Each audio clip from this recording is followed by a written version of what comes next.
Hey guys, welcome to Juicy Tea, where I read out the best stories on Reddit, so you don't have to. The funny, shocking, and satisfyingly juicy. Today is Antiwork Monday, with a few stories that will help you get through the week. My boss was cheating on his wife, effed me over, so I told her. Our first story comes from the ProRevenge subreddit, posted by DM Carrick Davis. This was about 5 years or so ago. I was working as a server at a pretty nice place. It was a brand new restaurant, so servers as well as managers were still getting their grip on things, and things were changing rapidly as management figured out what worked best. We had this assistant general manager, who we'll call Carl, that had this terrible superiority complex. He would treat me and the rest of the staff like we were always incompetent, but was super buddy-buddy and friendly with the general manager and the owner, so nothing was ever said or done about his behaviour. Carl was married to his very pregnant wife, who we'll call Sarah, who would come in around lunchtime quite often to bring him homemade goodies and say hi.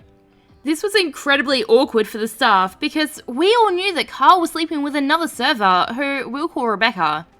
Rebecca would also be often working when his wife would come in and would be extra friendly towards her.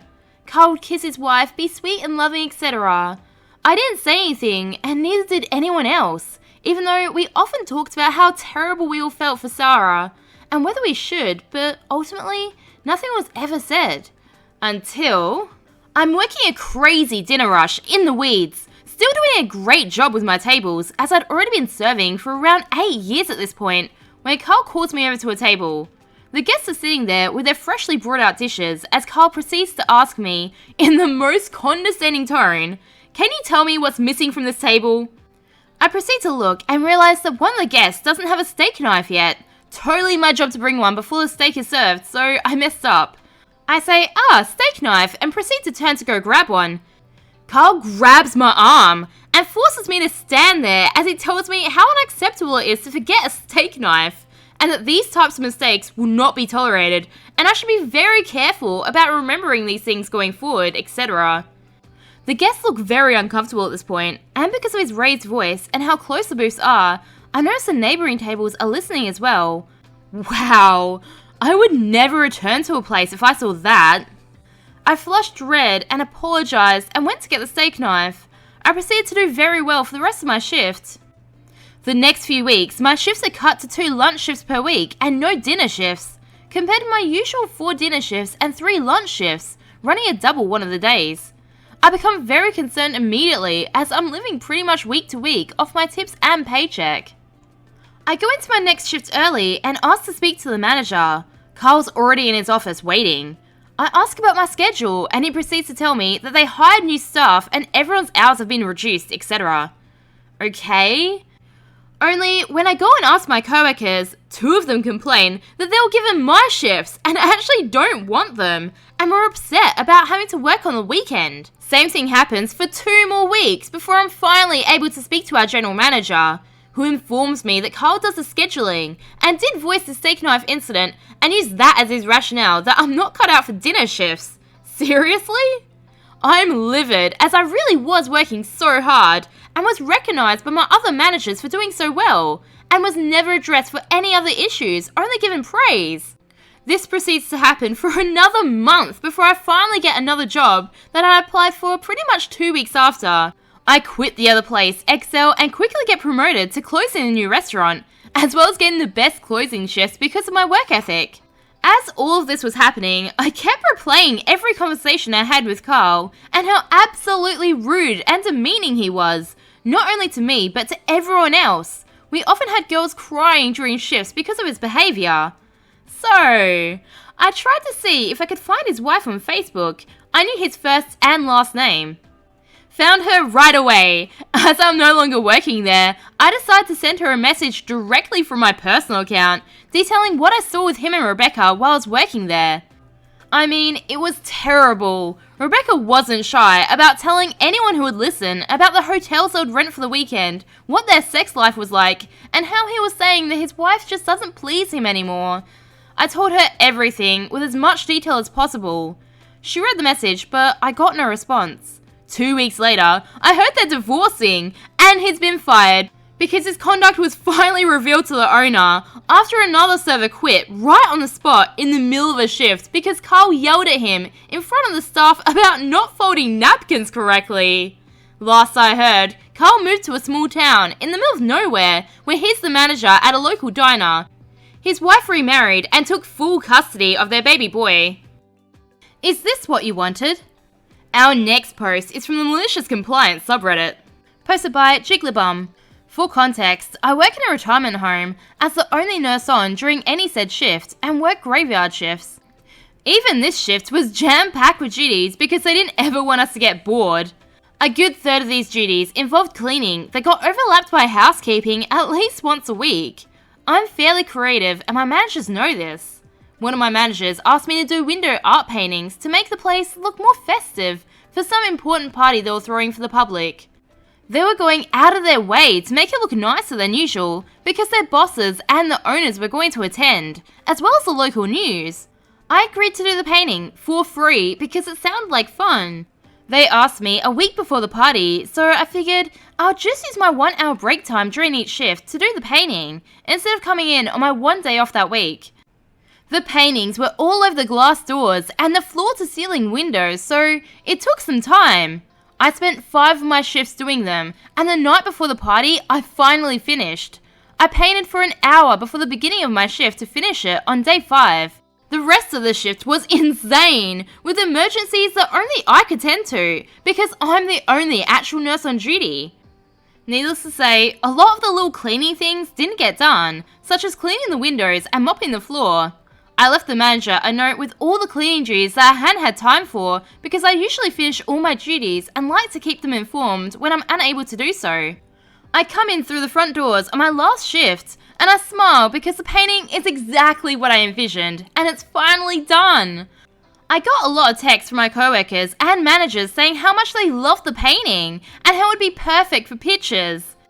In my bedroom, there was a note with my name on it.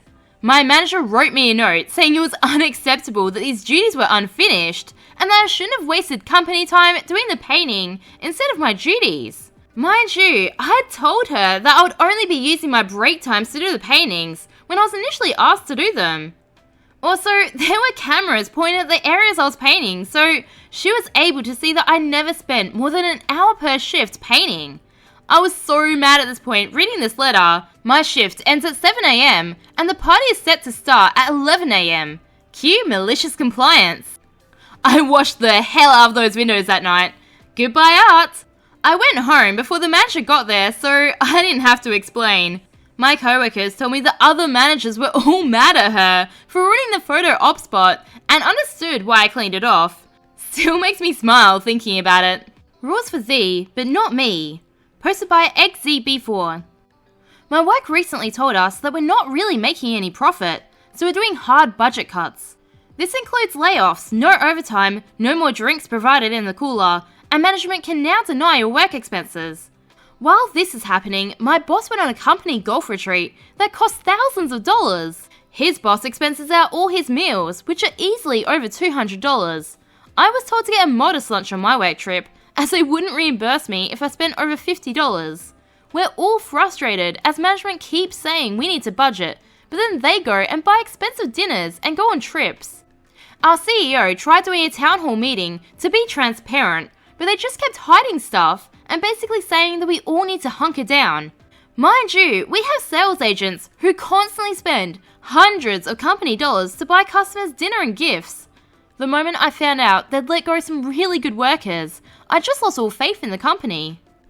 Down in the comments, Rahul Redditor says, when a company's focus becomes cutting costs without a specific reason and an end date, it's begun its death spiral. Plan accordingly. Jerking from Home says, yep, plus management will continue to spend lavishly on themselves all the way to the end, so don't use that as an indicator of the company's financial health. Yeah, I'd take this as a warning, an odd kind of blessing because they wouldn't have given you a heads up intentionally. Time to spruce up your CV. Don't do anything else until this gets done. Our next post comes from the Malicious Compliance subreddit, posted by Ferryman47. So, some background. My boss is usually a really cool dude, and I love working at my job, but some days he's just in a mood, and decides that one thing is more important than anything else and makes me drop everything. When he's like this, he always ends his tirade with, "Don't argue with me, just do it." So I usually work to get it done as fast as possible while also getting my other work done. However, today I actually had some answers he'd been waiting for, but he wasn't in here this morning. Meetings happen, no big deal. I received an email saying he'd be in this afternoon. No problem, I'll get what I can done. So he walks in and says his hellos and goes to his office to get settled. I always give him like 10 minutes before I hand him all the stuff I need him to deal with because I hate just throwing it on him right when he walks in. So I get all my stuff together to go talk to him, but he comes back out and slaps the paper on my desk. He's asking why this hasn't been dealt with yet.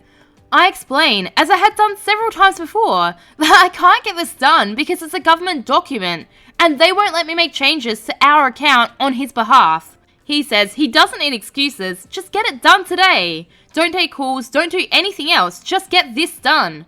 I told him I can call them, but they won't talk to me. He will need to speak with them.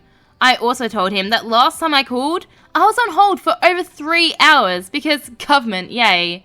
He doesn't care. Don't worry about anything else until this is dealt with. Don't argue with me, just do it. You got it, boss. I've been on hold for an hour now, and I've won a few games of solitaire. Think I'll switch to Mahjong in a bit. We can deal with my other stuff tomorrow. Bonus, they have an option to leave a voicemail to get a call back, but last time I did that, they called long after business hours. Plus, well, I was told to not worry about anything else. Update. Got through and got it done, just in time for me to go home. He asked what account I worked on this afternoon, and I said I didn't. I couldn't do anything until I got off the phone. He saw the humour in it and admitted his wording was his downfall. Like I said, he's a pretty cool dude. Plus, he knows I can pick it up tomorrow and get things done. And remember, they need you more than you need them. I post new content every day, so subscribe for more juicy tea.